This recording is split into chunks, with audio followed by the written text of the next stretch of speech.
Та бүхэнд өдрийн мэнд хүргэе. Харийн хүнтэй хийсэн ярилцлагын 3 дахь дугаарыг хүргэж байна. Тэгээ энэ удаагийн хамгийн том чухал сэдэв бол мэдээж шорон гэдэг сэдвээр ярина. Тэгээ дэлхий гэдэг маань яагаад шорон болчих вэ те? Ямар учраас яг шорон гэж үндэслэл хэлээд байна вэ? Бидний мэдих дэлхий бол сайхан цэнгэг, цэвэр агаартай, уул ус, ургамал, олон төрөл зүйлийн амьтад байдаг ийм гариг байна. Тэр ч утгаараа NASA-гийнх нь дэлхийтэй адил гариг хайсаар ирсэн. Одоогоор тийм гариг олоогүй байгаа. Яг олсон гэж байлаа л дээ. Гэхдээ тэр нь яг тийм баталгаатай ингээд дурангаар хараад те энэ нэг гариг байна гэсэн тийм зүйл бол мэдээж байхгүй. Харахад дур нь бол тийм маш тийм одоо хүчөөхөн гэж тооцогдож байгаа. Одоо дэлхий дээр хамгийн сүүлд гарсан дур нь чинь Джеймс Веб шүү дээ. Джеймс Веб яадаг вэ гэхээр нэг одыг олдог. Тэр одны урдуур ингээд анивчих төдийд тэр анивчж байгаа зүйлийг судалдаг. Түүнийг одыг нь биш шүү тийм ээ.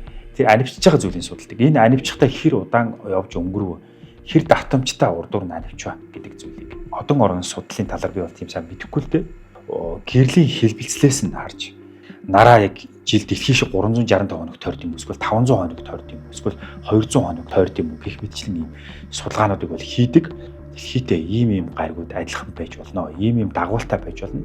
Хэдэн хувь нь хуурай газар, хэдэн хувь нь ус эзэлдэг байж болох юмаа гэсэн ийм таамгийг дэвшүүлдэг. Джеймс Веб яг энэ гарч идэг хардаг гэсэн үг.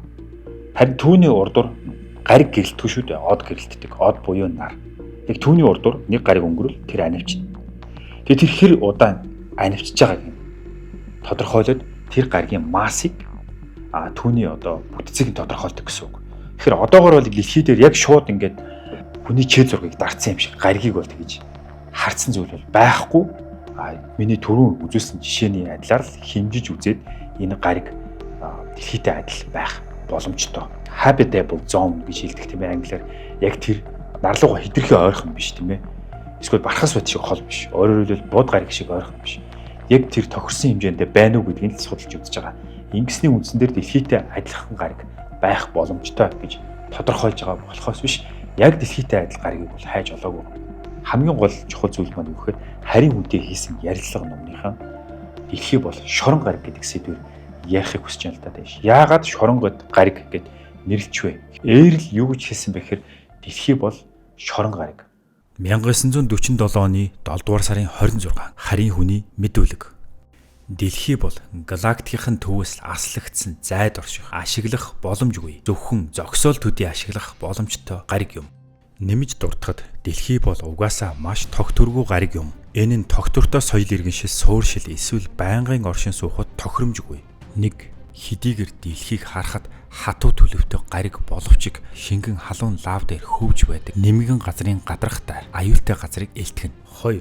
Цөмөн шингэн шинг чанартай тул гариг нь ихэвчлэн галтуулын гаралттай бөгөөд газар хөдлөлт, галтуулын дэлбэрэлтэд өртөмтгий байдаг. 3. Гаригийн соронзон туйлууд нь тогтворгүй 20 мянган жилд нэг удаа хөдөлдөг. Ингэснээр цаг агаарын өөрчлөлт оруулж сүрэлд хүргэдэг. Ийм учраас үүнийг шорон гариг болгон ашиглаж байгаа шалтгаан юм. Ямар ч хөгжсөн соёл иргэншил дэлхий шиг гариг дээр амьдрах талаар огт боддоггүй. Бодохч шалтгаан байхгүй юм. Ийм дэлхийг нар мэд шингэн төлөвтэй 12 дугаар төлөвт орших 7 бие ангилал гаригт хамруулнаа. Түүхэн тэмдэглэгдснээр бол асар хэмжээний усны үер болж исэн. Мөн галтуулууд дэлбэрч байсан. Байгалийн гамшигуд үгүй бол газар хөдлөлтүүд болж исэн. Үгүй бол мөсөлтийн үе болж исэн гэх мэтчлэн олон баримтууд байж байдаг. Дэлхий даяар бид байгалийн гамшиг нөхцөлд хүчин зүйлсүүдэд хүчин мөхс байгаа гэдгийг бид бүгдээрээ мэдэх үлээ. Тэгэхээр энэ талаар илүү дэлгэрэнгүй ярих нь утга учиргүй байх. Үүн дээр нэмээд дэлхий дээр асар олон тооны бактери нэм вирус биднийг хангалттай устгаж чадах тийм өвчин тахлууд байж байдаг. Ингээд бодохоор дэлхий маань шорон юм шиг. Тэгвэл эндээс явж өөр газар очие. Бод гараг эсвэл ангар гараг дээр очие гэвэл бид амьдрах чадвартай юу үгүй. Учир нь бидний бие махбод хитэн хоромч тэсгүй үхэн. Тэгвэл яах вэ? Харин хүн ээрэл хэлэхдээ одоо бидний ашиглаж байгаа бие буюу дэлхий дээр амьдран оршин суугчдын ашиглагдж байгаа уг биеийн дэндүү хуучных бөгөөд хоцрогдсон загвартай дээр нь өөр соёл иргэншлүүд одоогийн дэлхийн биологийн бие махбодыг ашиглаж байгаа соёл иргэншил одоогоор байхгүй гэжээ. Учир нь өөр төрлийн олон төрлийн загварын бие махбодыг бүтээсний доор бидний мэдих энэ бие махбод нь хитрх хуучинсаг, богино насалдаг, үнэр танаар ихтэй сансрын аялал хийх боломжгүй, сүнсний чадварыг доош унагадаг гэх мэтчлэн олон шалтгаануудыг бичсэн байна. Харин дэлхий дээр уг биеийг зөвхөн сүнснүүдийг хорих зориулттай хэлбэрээр ашиглаж байгаа гэдгийг цохон тэмдэглэжээ. Харин орчлуудын хувьд бол ерөнхийдөө ингээд яг оршдог бие нь олонгоос сүнсэн бие. Тэнгүүтээ зүгээр ингээд физик ертөнцид оршдог биед нь олонгоос зүгээр ингээд хүүхэлтэй бие. Тэрийг хизээч олж болдог. Ямар нэгэн байдлаар одоо асуудал тулгарлаа гэхэд зүгээр ингээд хувцаа тайлж байгаа юм шиг орхио явчихдаг. Тэгээд бидний хувьд бол үхээс нааш орхиж чаддаг боломжгүй. Угаасаа тийм анханасаа тийм одоо зохион байгуулалт хийгдсэн юм шиг байна. Бүтээгдсэн юм шиг байна тий.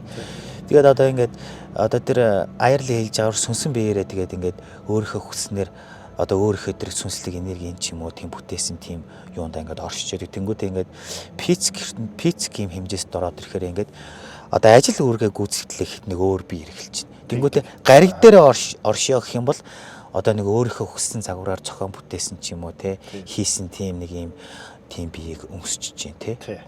Тиймэрхүү байдлаар хувцалж байгаа. Хувцалж байгаа зүгээр харин энэ сүнсэн биетүүдийн хувьд бол зүгээр энэ физик биеуд бол зүгээр юм хувцсшиг юм байгаа даа. Тэгэхээр эндээс одоо нөгөө шорон гэдгийг чинь яг занглаа нуудаа гарч ирж байгаа үстэй. Ягаад тэгэхээр бид нар бол анх тийм байсан байна. Тэгээд Old Empire-т баригдсан байна. Баригдаад бид нарыг энэ махан бие тольсон байна. Махан бие мэдээж физик гариг ертөнцид байх хэвээр. Тэр нь ч гэсэн яг бид тэр биендээ тохирсон хөгжил дэвшил рүү аваачих боломжгүй цаг хугацааны явцад одоо байгалийн ч гэсэн үзэгдэл бий болж идэг.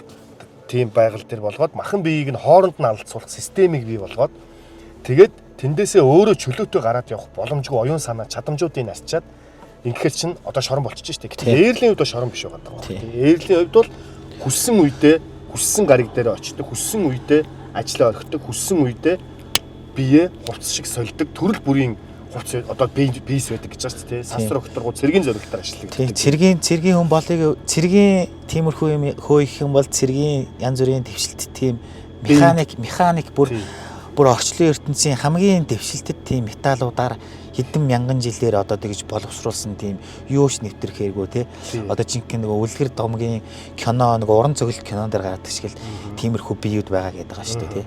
Тэгээд ингээд яваад орчих. Ажил үүрэгтэн тохирсон ингээд биеуд бол ингээд төрөл бүрээрээ байгаа. Зугаацахад зориулсан бие бас байдаг шүү дээ.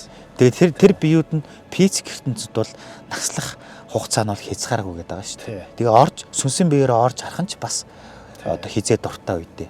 Энэ үнэн болж хамт ямар санагдав? Ер нь аюу эмгэлтэй шүү дээ тий. Тэгээд ер нь ингээд одоо миний амьдрал дуусаа тэгээд дахиад ингээд төрлөөж гисэн тэгэл дахиад энэ амьдралаа тавтаал. Яг тэгтээ чи немка гараач биш нөгөө өнөөч биш амтж болох. Өөр дүрээр тэгээ бас тэр дараагийн дүр ямар байх нь бас тодорхойгүй. Тий харин ингээд сүнсээ энэ амьдрал хүний амьдралаас чөлөөлж чадах юм бол харин энэ хүний амьдрал үзсэн энэ дурсамж мэдлэгээ аваад явах боломжтой байхгүй тий. Аваад явах боломжтой шүү дээ. Сүнсээ чөлөөлж байгаа сүнстэйгээ хамт тэр дурсамж мэдлэгийг аваа явах боломжтой. Харин тэгж чадахгүй бол дахиад ихнээс шүү дээ. Дахиад ихнээсээ тэгээд дахиад цаашаа ямар хүний дүрээр ямар зоонд яаж явах нь тэгээд тодорхойгүй. Хамгийн харамсалтай нь одоо чи энэ мэдлэгийг сая энэ амьдрал дээр мэдсэн байж болно. Өмнөх амьдралын магадгүй 200 жилийн 300 биш магадгүй 1000 жилийн өмнө чи мэдчихэд үхээд нэг өөр төрөл авч байгаа 5 600 жил энийг юу ч мэдэхгүй явж байгаа. Өнөөдөр энэ амьдрал дээр мэдсэн байж болно шүү дээ. Тэгээ дахиад чи үхээд дахиад нэг төрөл дээр авлаа гэхэд мэдэхгүй шүү дээ. Үүнийг энгийн жишээгээр тайлбарлах юм бол бид далаа дээр очиод хэсэг загаснуудыг бариад гэртээ авчираад аквариум дотор хийгээ тавихтай адил юм. Тэр загаснууд аквариумаас гарвал үхэн. Тэдэнд эрх чөлөө гэж байхгүй. Тэд аквариум дотор л өөрсдөө эрх чөлөөтэй эсвэл өөрсдөө хоригдл гэдгээ мэдгүй амьдарч байна шүү дээ. Яг л үнтэй адилхан бидний бие махбод энэ дэлхийгээс гарах боломжгүй. гарлаач өөр гариг руу явлаач амьдрах чадваргүй. Зөвхөн дэлхий дотроо мөн загас шиг хоригдсоор байгаа юм. Дэлхийгээс ангарах хүртэл нисгэд одоогоор ашиглаж буй сансрын хөлгийн технологийн дунджаар 7-9 сарыг зарцуулна. Ойролцоогоор 210-аас 300 хоног. Энэ ч тийм сайн үзүүлэлт биш. Ердөө бидний хөрш гариг руу очиход шүү дээ. За яг хамгийн хурдан SpaceX компани пуужингаар явлаа гэж бодъё. Гэсэн ч 7 сарыг зарцуулна. Ингээд бодохоор энэ нь асар их урт хугацаа бөгөөд амаргүй аялал байх болно гэдгийг хэлмээр байна. Учир нь бие махбодын хувьд бидэнд асар их даралт үүснэ. Түүнийг багасгах, хувцас өмсөх шаардлагатай. Тэгээд урт удаан хугацааны сансрын аялалд бидний бие тохиромжгүй тул арчилгаа шаарддаг. Ингээд буцаж дэлхийдээ ирлээ гэж бодъё. Буцаад буухад дэлхийн татах атмосферын давхаргаас үүдэх асар өндөр цэсийн халуун гэх мэтчлэн эдгээр олон хүндрэлтэй бүдүүлэг аяллаа технологи одоогоор дэлхий дээр байгаа юм. Харин Эйрлийн хийж байгаагаар бол түүний өөрийнх нь амьдардаг ас холын гаригт очихын тулд 1 цаг эсвэл 1 минутыг л зарцуулна гэсэн байгаа. Энэ нь ямар шалтгаантай вэ гэхээр нисгэгчийн ур чадвар бие физиологийг эзэмшиж байгаагийн хувьд ур чадвараас шалтгаалan хэр хурдан очих вэ гэдэг сүнснийхэн чадвар ажээ. Тэгвэл бидэнд өөр ямар арга зам байж болох вэ? Алдарт эрдэмтэн Никола Тесла хэлэхдээ бүх зүйлийг шилжүүлж болно гэж тэрээр судалгаа шинжилгээнийх нь дэвтэрт өгүүлсэн байдаг. Түүний тэмдэглэлийн дэвтрийн хэсгээс 1942 оны 4-р сарын 10-ны өдөр би аливаа зүйлсийг овор хэмжээнээс үл хамааран шилжүүлж чаддаг боллоо. Энэ туршилтаар хулган болон туулайг шилжүүлсэн боловч тэд хэсэг хугацааны дараагаар үхэж байлаа. Гэвч үүн дээр жижиг асуудлууд байгаа боловч үүнийг засах шаардлагатай. Энэ туршилт маань Вентэй хийгдсэн цэргийн туршилт юм. Би Вент хэлэхдээ анханасаа хамгийн аюулгүй болсон нөхцөлд зөвхөн хүн дээр туршилт хийн гэсэн байдаг. Гэвч Вен хүн дээр туршилт хийхийг санал болгосон ч Никола Тесла энэ тал дээр дургүй байр суурь илэрхийлжээ. Харин Вен хэлэхдээ цаазын ялтай хүмүүсүүд дээр туршилт хий гэж хэлжээ. Би өөрийн үзэл баримталтай тууштай байсан учраас түүнээс зайгаа барьж түүнтэй хамтран ажиллахаа болсон. Хожим нь Вентэй дайралтахад түүний царай баргар байсныг харахад тэр хүн дээр хийсэн туршилт нь амжилтгүй болсон бололтой нь тодорхой байсан гэж тэмдэглэлийн дэвтэр дээрээ бичжээ. Одоо эндээс зүхтах боломжийн талаар чи юу гэж бодож байна? Зүхтах боломж нь бол тэгэл бидний амьдралыг туулж байгаа үз. Энэ амьдралыг туулж явах хугацаанд өөртөө энэ зориулж энэ амьдралаас олж явж байгаа тэр сүнслэг мэдлгүүд тий тэр ойлголтууд юм болов гэж боддоо шүү дээ. Тэг ер нь бол би ч гэсэн бас энд бол нэлээд магадлал айгүй өндөртэй санагдаад байна. Яг нь мэдээж нөгөө нэг аливаа юм туушрж бол болохгүй шүү дээ. Тий тодорхой хэмжээний бас байж болох юм гэдэг талаас нь би яг сонсож судлаад байгаа юм. Тэг ер нь бол шорон болоод байгаа ер нь бол их л олон шалтгаан байна л да тий. Одоо нийгэмшил байна. Хүний махан бие нь өөрөө байна. Тэгээ сүнс одоо ингээд биеэс гарсан ч гэсэн айгүй тийм хууралт зангуу тий завсрын орон зайд сүнсийг ингээд хуурдаг тиймэрхүү хууралт тиймэрхүү юмуд зөндөө орж байгаа шүү дээ. Бараг шоронгийн одоо зориулалтаа гэх юм уу? Сүнсийг хорих зориул. Сүнсийг хориход зориулагдаагүй байсан. Анх бол бие махбодыг тоглоом наадгай болон тийм физик угаацсан физик ертөнцид ашиглах, тийм ашиглах, мэдрэх, физик ертөнцийг мэдрэх тиймэрхүү зорилгуудаар хөгжүүлж тийм биологийн биетүүдийг бүтээсэн гэж байгаа шүү дээ. Тэ лабораторид тэ хэсгийн төвшөнд ингээ бүр хамгийн доод төвчнөөс нь хамгийн нарийн нэгжээс нь ахуулаад ингээ бүтээсэн гэж байгаа шүү дээ. Тэ тэр тэмдэглэл дээр хэлж байгаагаар бол бид нар ингээ дараагийн хөгжил шатаар ингэж явсаар байгаад одоогийн одоо хүүхэлдэйн биеийн төвшөнд ирсэн. Тэ энэ бие дахин үйлдвэрлэгдэхээ болсон. Энэ бие ингээ орхигдсон, мартагдсан баг энэ технологи байхгүй болсон гэж байгаа шүү дээ. Одоо юу гэдгийг дээр үеийн нөгөө гал асаадаг технологиг орхигдож болоод байгаа байхгүй юу? Яаж юм гэхээр одоо би чамд нэг гал ингээд гэхээр очиод ийм юмар ингээд гал асаадаг гэвэл яг ямар мод ашиглаад байгаа, яг юу яаж байгаа гэдэг тэр технологи нь бидэрт байхгүй болчиход байна шүү дээ. Тийм.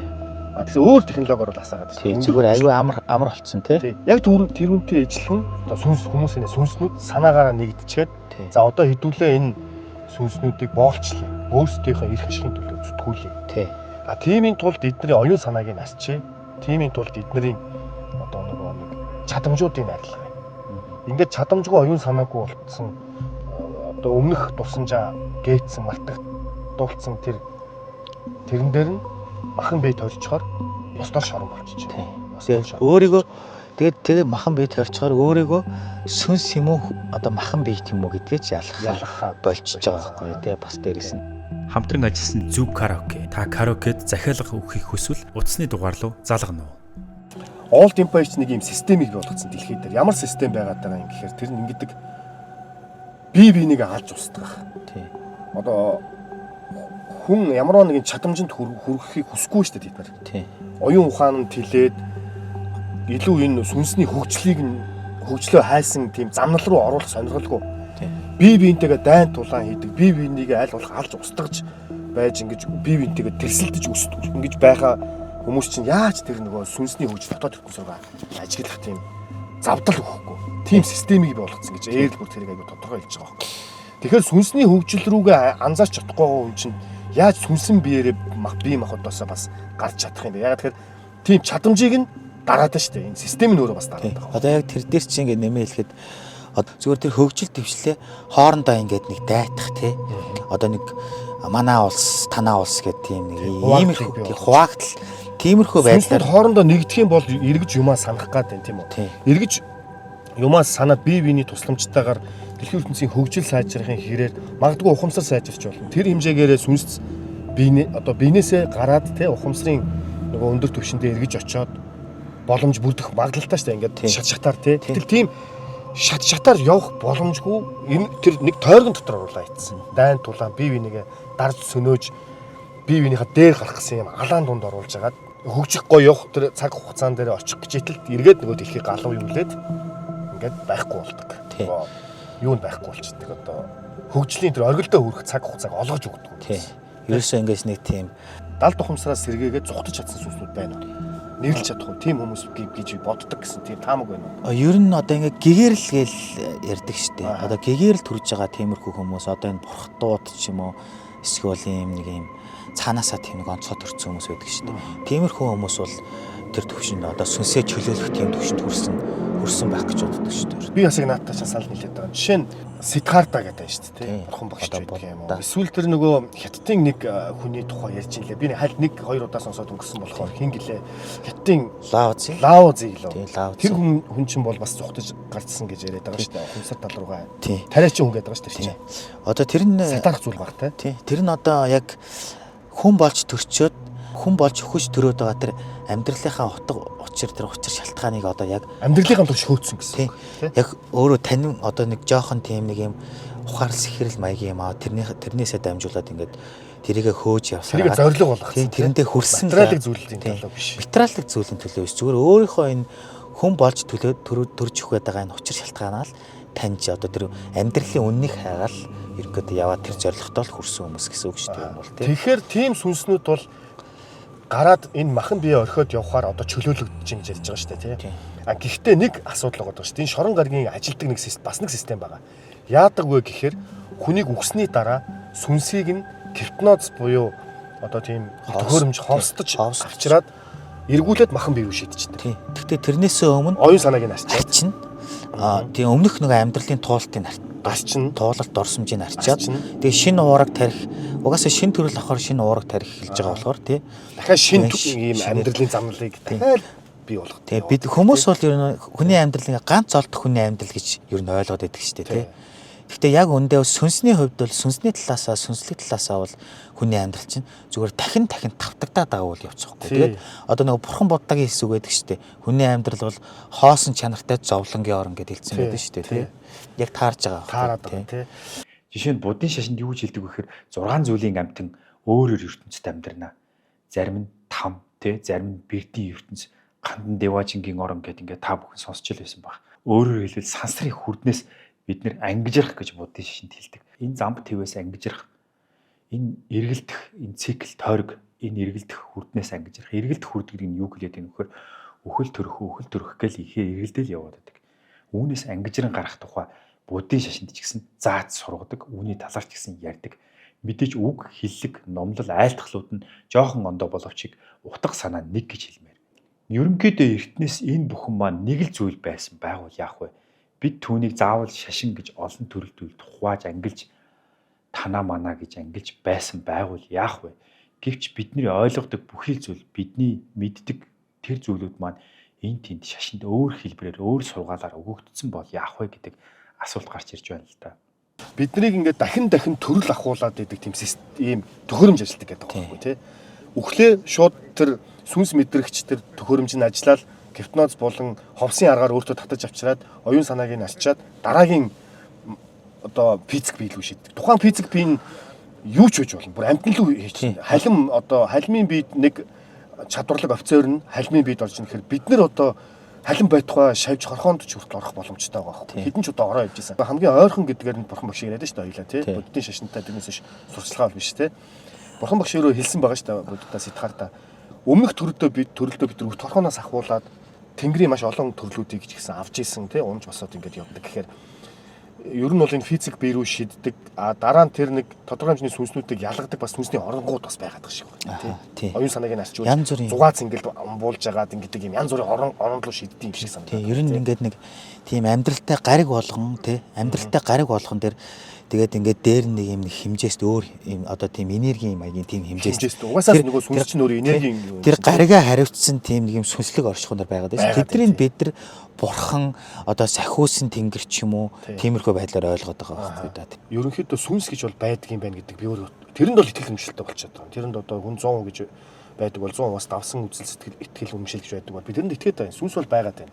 Харин энийг хэрхэн дараагийн бие төрөл аваад байгаа хэрхэн одоо төрөхдөө юмаа мартчихад ингээд юу ч мэдэхгүй төрөөд байгаа. Эсвэл зарим хүмүүс мэддэг төрөөд байна. Одоо сууд хөгжмийн зохиолч төрхөөсөө байгаад байна. Тийм цаанаасаа бас нэг тийм бас ингээд зоригтойгоор ирсэн сүнснүүд бас байна гэдэг байгаа шүү. Тэгэхээр бас энэ чинь ингээд би итгэхгүй бас оошохгүй байж болохгүй болчиход байгаа байхгүй. Сонсож ажиглаж үзмээр санагдаад байгаа. Тэгээ нэг тийм нэг инээдтэй ч гэх юм уу тийм нэг юм нэг түүх одоо нэг тийм түүх бурхны түүх байдаг шүү дээ. Одоо ингээд нэг бурхан ингээд хүний төрөл аваад ингээ хүний амьдралаар амьдарч үзэх гэх хүний төрөл аваад ингээ хүн болоод төрсөн. Тэгээд ингээд айгуу сайхан фермерэмтэй бүр ихтер 100 л та. Одоо юм нийгэмшлийн хөгжил төвшил байхгүй шүү дээ. Тэгвэл ингээд тэр 100-даа ингээд нэг юм айгуу гоё тийм фермерэм ийм өөр ингэсэн амьдралтай болоо эхнэр хүүхдтэй болоод ингээ амьдарч исэн чинь бурхны оронд нөгөө нэг бурхны хэрэг гараад ингээд илч төлөөлөгч ирээд ингээ дээр хэрэг болоод байна ингээд би явахгүй энчэнэ сайхан байна гэд тиймэрхүү ухааны юм ярьж исэн гэдэг шиг тий. Домайн гэж нэрлэдэг байна. Албасны нэршил биш. Биднэрт ойлгуулж байгаа нэршил юм гэж би ойлгоод байна. Тэдний тал нь юу вэ гэхээр үзэл бодол санаа бодлороо нэгдэхтэй ийм тусархаг тэгээд эрх чөлөөт нийгмийг бий болгохын төлөө зорьсон бүлэглэл байгаа. Тийм сүнслэг тэгээд бүлэглэлүүд маш олон байна гэж байгаа. Тийм янз янзын бүлэглэл байна гэж байгаа. Тийм. Одоо ингээд сүнслэг бүлэглэлүүд үлэр нь янз юм шиг байна тий. Тэгээд тэр Аярлын өөрхөн тэр сүнслэг тэр одоо тэр ертөнц тэр бүлэглэл нь болохоор тэр өөрсдөлтөйгээ адилхан одоо ийм эрх чөлөөнд хүрэхийг хүссэн тий. Тиймэрхүү ийм боочлогдсон юм сүнснүүдийг одоо чөлөөлөхийг зорддог тий. Тийм тэгээд нэгддэг тэгээд тэрнийхээ хэрээр ингэж улам тэлж идэг тий. Тийм бүлэглэл байгаа байхгүй тий. Сүнсэн биеэр оршдог тий. Одоо Хувилдааны онолд итгэгчдийн хувьд хэлэхдээ НАСА сансар судлалын ихэнх тохиолдолд гарийнхантай холбоотой материалуудыг үгүйсгдэг гэж хэлжээ. НАСА өөр гаригтай холбоотой мэдээлэл өөрсдөө хайж олоогүй бол тэд бусдын ажлыг үгүйсгэх нь гарцаагүй юм. Учир нь тэд талхны мөнгөгүй болохоос айдаг гэж хэлж болно. Америкийн нэгдсэн улсын засгийн газраас жил бүр ойролцоогоор 25-аас 27 тэрбум Америк долларын санхүүжилт авдаг юм. НАСА тэгвэл харийнханд итгэдэггүй биш, итгэдэг. Итгэхийн дээдээр итгэдэг. Мэдээж тэдэнд харийнхан байж болох олон дүрс бичлэг зургууд байдаг ч энэ нь хангалттай нотлохоо биш гэж тэдний байр суурь үзэж байна. Мөн дахин хэлье. НАСА харийнхныг үгүйсгдэггүй. Харийнхан байх маш өндөр боломжтой байв. Та нар бидэнд зүгээр л мөнгө өгөөд байна. Бид удахгүй та бүхэндээ харийнхны талаар мэдээлэл олж өгнө гэсэн мөрийн хөтөлбөртэй юм. Хамтран ажилласан Зүг караоке. Та караокед захиалга өгөхийг хүсвэл утасны дугаар руу залгана уу? Тэгээ ингээд бодохоор хэрвээ НАСА дэлхийдээ адил гараг өөр соёл иргэншил, өөр хар гаригийнхыг хайж байгаа юм бол өөр газраас өөр аргаар хайгаад байгаа юм болов хар гаригийнх нь тэнд огт байхгүй байж болох уу гэсэн асуулт гарч ирнэ. Бидний төсөөлдгөр харийнхан гэхээр л аим шин кинон дээр гардаг шиг юм шиг те. Үгүй бол бүдүүн ийм амьтад юм шиг, үгүй бол ямар нэгэн байдлаар робот юм шиг тийм зүйл биш. Илүү энгийн зүйл, эсвэл түүнээс илүү агуу зүйл байгуул яах вэ гэсэн асуулт гарч ирж байна. Энэ удаагийнхын дугаарыг үгээр өндөрлцгөөе. Баяр та.